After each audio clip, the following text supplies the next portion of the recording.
You're listening to Dark Case Diaries, where every shadow has a story and every story leaves a mark. Take a breath. You're safe here, for now. Let's step back into the case. The girl in the woods. The wind that morning was the kind that sliced straight through your clothes, needling the skin and biting the bone.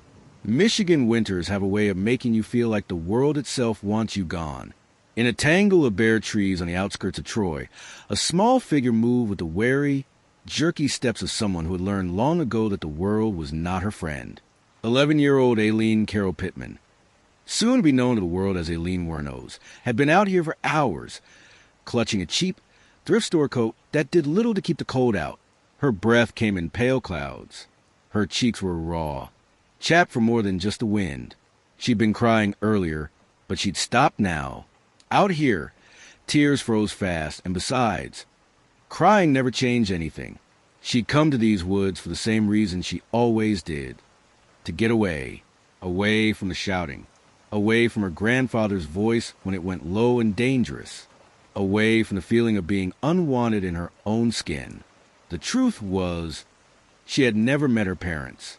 Her father, a convicted child molester, was in prison when she was born and would hang himself there before she turned 13. Her mother abandoned her at 6 months old, leaving her and her brother Keith with their grandparents, Lori and Britta Wuornos. But grandparents was a polite word for what they were. Lori was a hard, violent man with eyes like cold steel and a temper that cracked like a whip. Britta was an alcoholic who faded into the wallpaper when things got bad, which was often. Home wasn't a place you went for safety. Home was a place you learned to escape from, even if it meant braving the cold. Aileen was already learning to trade what little she had for what she needed. A cigarette for a sandwich. A few coins for a warm place to sit for a while. And when there were no coins, well, sometimes she let the older boys touch her in ways she didn't understand, in exchange for food or a ride. On this day in the winter of 1967, she crouched at the base of an old oak, pulling her coat tighter. Her fingers were stiff, but she reached into her pocket for the battered pack of smokes she'd stolen from Lori's desk. Lighting one took several tries. Her hand shook from the cold, but when she finally got it lit, she inhaled deeply, letting the burn fill her lungs. It made her feel older, stronger. She thought about Keith. Her brother was the only person she really trusted, though even he couldn't shield her from everything. They were close in a way only two abandoned kids could be. But lately, Keith had been disappearing more, leaving her to face the storms alone. She didn't know it yet, but these woods were training her, teaching her how to endure, how to keep moving, how to trust no one fully. Lessons she would carry for the rest of her life. Lessons that would one day spill blood on a dozen lonely highways. The sound of a branch snapping pulled her from her thoughts. She froze, heart pounding. In the distance, a figure moved through the trees, broad-shouldered, wearing a dark jacket. For a split second, she thought it was Lori, coming to drag her back. But the man turned, and his face was someone else's, older, a stranger. She'd learned, in the years ahead, that strangers could be dangerous, but they could also be an opportunity. And opportunities, no matter how risky, were something Aileen would never stop chasing. The man called out something she couldn't hear over the wind. She didn't answer. Instead, she stood, stubbed out her cigarette, and began walking the opposite direction. The woods had kept her safe this long. She wasn't about to trust anyone else with that job. The snow began to fall harder, covering her footprints, swallowing her path back. She didn't mind. She was used to being lost. By the time Aileen trudged back toward the cluster of rundown houses that passed for her neighborhood, the day was already sliding into dusk. In Michigan, winter light dies fast. 1 minute it's gray, the next it's gone. The front yard of the Wuornos house was a patchwork of frozen mud and cigarette butts. The screen door hung half open, groaning when the wind caught it. Inside, the air was thick with the smell of beer and damp carpet. Britta was passed out in her chair again, her hair matted on one side where it pressed into the armrest. An empty bottle leaned against her leg. Lori was in the kitchen, his voice a low rumble that could turn sharp without warning. He didn't look up when Aileen came in, just kept tinkering with something on the counter. A knife glinted under the overhead light. "Where have you been?" His voice was casual, but there was an edge to it. "Nowhere," she muttered. He turned, eyes narrowing. "Don't get smart with me, girl. You skipped school again." Aileen didn't answer. She was good at not answering. Sometimes silence was the only safe choice. Lori took a step toward her, and she caught the faint smell of whiskey on his breath. Her shoulders tensed. "Go on," he said finally, jerking his chin toward the hallway. "Get out of my sight before I give you something to cry about." She didn't need to be told twice. Her room was barely big enough for a twin mattress and a dresser with one working drawer. On the wall, she'd tacked up a few pages from old magazines, pictures of smiling women in dresses she'd never own, standing beside cars she'd never drive. She stared at them now, wondering what it might be like to be that woman. The kind people smiled at, the kind people wanted. But she wasn't wanted. Not here, not anywhere. And she knew, even then, that she'd have to make her own place in the world, by any means necessary. By 15, she'd been kicked out of the house entirely. One fight too many with Lori, one slammed door too hard. She took to living in the woods full time, sleeping in abandoned cars, sneaking into sheds when the nights turned brutal. She hustled for food and money, trading sex for cigarettes, cash, or a ride to the next town over. Michigan was too cold, too small, too suffocating. She dreamed of warmer highways, of places where the air didn't hurt your face. Florida was a name she whispered to herself at night, a place that seemed almost mythical in its promise of heat, light, and palm trees. But before she could make it that far, the trouble found her. It was the summer she turned 16 when she was picked up for the first time. Not for prostitution. That would come later. But for disorderly conduct, drunk and loud on the side of a county road. The cop who cuffed her barely looked old enough to shave. "You got someone to call?" he asked, flipping through his notepad. "Nope," she said flatly. He studied her for a moment, then muttered, "Figures." She spent the night in a holding cell, the concrete bench sucking the warmth out of her bones. In the morning, they let her go with a warning. Not because they cared, but because they didn't want to bother with the paperwork for a teenage runaway. That was when Aileen realized something. Rules didn't apply the same to everyone. If you were young enough, poor enough, unwanted enough, you could slip through cracks without anyone noticing. She'd use that invisibility like a weapon for years to come. By 18, she was hitchhiking south, following the warmer winds. Every ride was a gamble. Some drivers just wanted company. Others wanted more. And sometimes they wanted to take it without asking. It was on one of these rides that she first learned how quickly fear could turn into rage, and how easy it was to make someone stop breathing. It wasn't a planned thing. It wasn't even about money. But when his hand went to her throat, and she felt the edge of something in his pocket, something inside her snapped. Later, when she stood on the side of the road, wiping her hands on her jeans, she realized something else. The world had taught her that survival wasn't pretty, and sometimes it wasn't clean. She stuck out her thumb for the next car, and kept moving. The first thing that hit her was the smell. Florida had a scent unlike anywhere else. Humid, ripe, almost sweet with decay. It clung to you, wrapped itself around your clothes, your hair, your skin. When Aileen Wuornos stepped off the back of a rust-red pickup truck onto the cracked shoulder of U.S. Route 1, she felt like she'd finally crossed into a new world. Palm trees swayed under a bruised purple sunset. The air was heavy with the tang of salt water and gasoline. And somewhere, deep in that sweltering haze, she thought she smelled opportunity.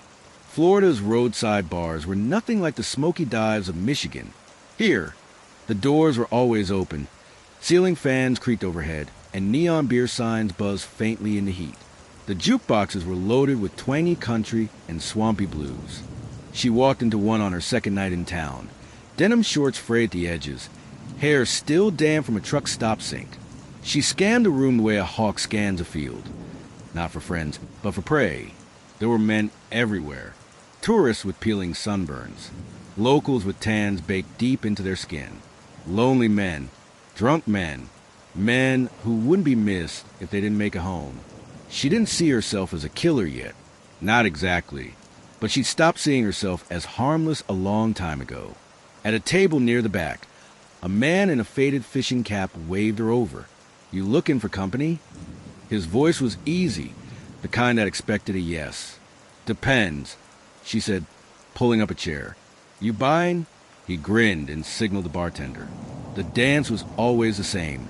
Smiles first, then stories, then a ride in his car to somewhere dark. But what he didn't know, and what she was still figuring out herself, was that the dance didn't end the way it used to. Not anymore. It was late, the bars had emptied, and the heat was still clinging stubbornly to the asphalt. She was in his car, a tan Pontiac, the kind that smelled of leather and stale Marlboros. He pulled onto a dirt road, the headlights catching on palmetto bushes and the occasional rusted mailbox. They stopped. He shifted in his seat. His voice dropped. "Let's get to it." She hesitated. She always did in that last moment. But then his hand was on her thigh. Too tight, too fast. And his other hand moved toward the glove compartment. Her own hand found the pistol in her bag before she could think. The sound was deafening in the small space. A sharp flash, a recoil that kicked against her palm, and then silence. The man's body slumped sideways, his cap falling into the footwell. Aileen sat there for a full minute, the gun still warm in her hand, her ears ringing. Then she leaned over, unbuckled his seatbelt, and pushed him out into the dirt. His body landed with a thud. She drove the Pontiac back toward the highway, windows down, the night air whipping at her face. She ditched it in a parking lot behind a shuttered diner, wiped her prints, and walked away. She slept in a motel that night, paying in cash from his wallet. The bills felt heavier than they should have. Over the next few months, Aileen became part of the Florida highway's hidden ecosystem. Truckers, drifters, bikers. People came and went, and she learned to blend in with the constant movement. She became a shadow in the corner of roadside bars. A familiar stranger on the shoulder, thumb out, smile ready. Each time, the kill got a little easier. Each time, the voice in her head that said stop got quieter. Sometimes she told herself it was self-defense. Sometimes she told herself they deserved it. And sometimes she didn't bother telling herself anything at all. It was supposed to be another night like any other. A bar, a man, a car, a dark stretch of road. But this time, the Florida heat wasn't the only thing clinging to her skin. Something else, something heavier, was hanging in the air. His name was Richard Mallory, electronics store owner, 51 years old. And he was exactly the kind of man Aileen had been meeting for months. Middle-aged, a little too eager, a little too drunk, and carrying more cash than sense. They left the bar just before midnight in his silver Cadillac, the engine purring smooth as they glided down a deserted stretch of State Road 11. The moonlight slid across the chrome, and somewhere in the woods beyond the ditch, a night bird called out once, then fell silent. Inside the car, Richard's cologne mixed with the smell of sweat and beer. He talked too much, laughed too loud, and when they pulled over onto a dirt path, he reached across and touched her uninvited. The gun was in her hand before she realized she'd reached for it. One shot, then another, then another. By the time she stopped, the only sound was a Cadillac's cooling engine, ticking faintly in the heat. She sat there, chest heaving, staring at the body in the passenger seat. For a long moment, she didn't move. She was used to killing quickly, disposing quickly, but something about this one felt different. She dragged his body into the undergrowth, not noticing, or maybe not caring, that the Cadillac's license plate was still clean and visible from the road. She didn't wipe the steering wheel this time, didn't check the back seat for what he might have left behind. She was sloppy, and the highway was about to notice. 2 days later, a pair of hunters spotted a body in the woods. The police arrived, their flashlights cutting pale beams through the trees. They found tire tracks, shell casings, and most importantly, they had a name, Richard Mallory, a real man with real connections and a community that was going to want answers. Within weeks, word spread among the regulars in Florida's roadside bars. There was a woman out there who wasn't safe to pick up, a woman who smiled too wide, drank too fast, and vanished with men who never came home. Detectives started to connect the dots. Different counties, different victims, same method. And behind each death, a shadowy figure, blonde, sunburned, with a hard stare and a harder mouth. They didn't have her name yet, but they would. The Florida highways were long, flat, and merciless. You could drive for an hour and see nothing but palmetto scrub, pine, and occasional sun-bleached billboard advertising fireworks or cheap motel rooms. It was a drifter's paradise and a detective's nightmare. Aileen knew the roads like scars on her own skin. She knew which gas stations didn't bother with cameras, which motels would take cash without asking for ID, and which stretches of asphalt seemed to swallow sound. For a while, she believed the open road was her camouflage. After Richard Mallory, there was David Spears, then Charles Carskaddon, Troy Burress, Charles Humphreys, Peter Seams, Walter Gino Antonio. Each man disappeared on a different day, from a different town, but the rhythm was the same. Aileen would linger in bars near the interstate. She'd smile just enough, laugh just enough, lean close so they could smell her cigarettes and cheap perfume. Then they'd get in a car, and they wouldn't come back. She told herself it wasn't murder, it was survival. Every man was going to hurt her. She was sure of it, so she shot first, took their cash, their wallets, sometimes their watches. Then she'd vanish before sunrise, leaving only the whisper of tire tracks in sand. But as the months passed, the whispers grew louder. In Daytona Beach, detectives had a murder victim with a bullet to the chest. In Pasco County, another victim with the same caliber slug. In Marion County, the same thing again. At first, no one thought to compare notes. The crimes were scattered over hundreds of miles. But then, a Florida Department of Law Enforcement analyst saw the connection. Same caliber, same type of victim, same rumor. A woman was last seen with each man. The word serial began to hover in the air like humidity. Her biggest mistake came in July of 1990.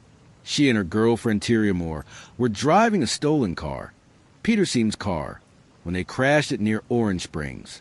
Witnesses saw them, not just the car, but them. One man remembered the way Eileen's hair stuck to her sweaty forehead as she argued with Tyria. Another remembered her tattoo. Descriptions were given. Composite sketches were drawn. For the first time, the police had a face. Posters went up in bars and truck stops, wanted for questioning. The sketches were crude, but the jawline was unmistakable.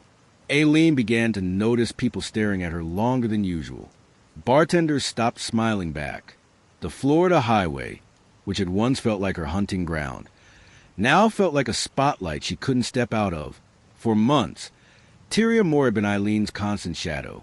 They met in a Daytona Beach biker bar in 1986, and within a week, they were inseparable. Tyria wasn't just a lover. She was an anchor in a life that had never known stability. But love has a different meaning when it's paid for in stolen wallets and gas station food. And Tyria was growing tired of running. Tired of motel rooms that smelled like mildew and sweat. Tired of watching Eileen's temper spark like a struck match every time someone looked at her the wrong way. After the crash in Orange Springs, Tyria felt something shift. For the first time, she saw the police sketches and recognized her own face alongside Eileen's. She began to think about the weight of what she knew, about the things Aileen had whispered in the dark after a few too many drinks, about the names, the gun. She didn't say anything right away, but she didn't need to. The distance between them was already growing. In early January 1991, investigators tracked Tyria to her sister's home in Pennsylvania. They didn't arrest her. They offered her something else. A deal. If she helped them catch Aileen, she could walk away. No charges. No trial. Freedom. It wasn't a decision Tyria made instantly.